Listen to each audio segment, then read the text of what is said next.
बोलो।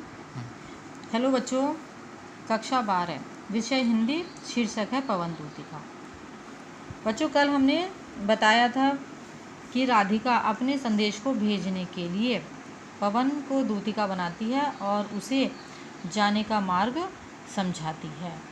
आज हम बताएंगे कि राधिका ने अपना संदेश अपने प्रियतम श्री कृष्ण के पास भेजने के लिए पवन को दूतिका बनाया है। उन्होंने उन्हें भी कृष्ण तक जाने का मार्ग भी समझा दिया है। अब वे पवन को समझा रही हैं कि तुम्हारे मुख तो है नहीं, अतः तुम मेरे संदेश को अपने विभिन्न क्रिया व्यापारों के द्वारा उन्हें समझा देना। इसी का वर्णन इन काव्य पंक्तियों में हुआ है।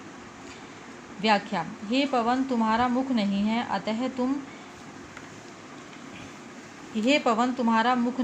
अतः तुम किसी भी बात को बोलकर समझाने में समर्थ नहीं हो।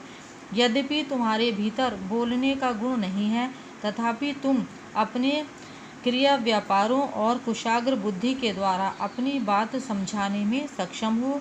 तुम मेरी व्यथा और संदेश मेरे प्रियतम को देने में अपने क्रिया व्यापारों और अपनी कुशाग्र बुद्धि का प्रयोग करना।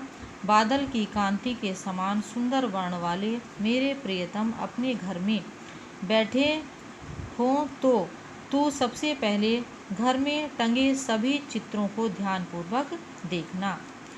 उन चित्रों में अगर विरह से दुखी किसी स्त्री का चित्र हो तो तू उस चित्र के पास जाकर उसे इस भाव से हिलाना कि मेरे प्रियतम आश्चर्यचकित होकर उसे देखने लगें।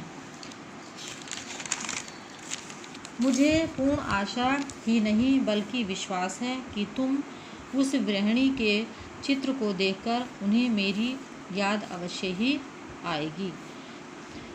मेरी प्रियतमा राधिका भी मेरे विरह में उसी प्रकार व्यथित होगी। धन्यवाद। बच्चों, इसे अपनी उत्तर पुस्तिका में अंकित कर लेना।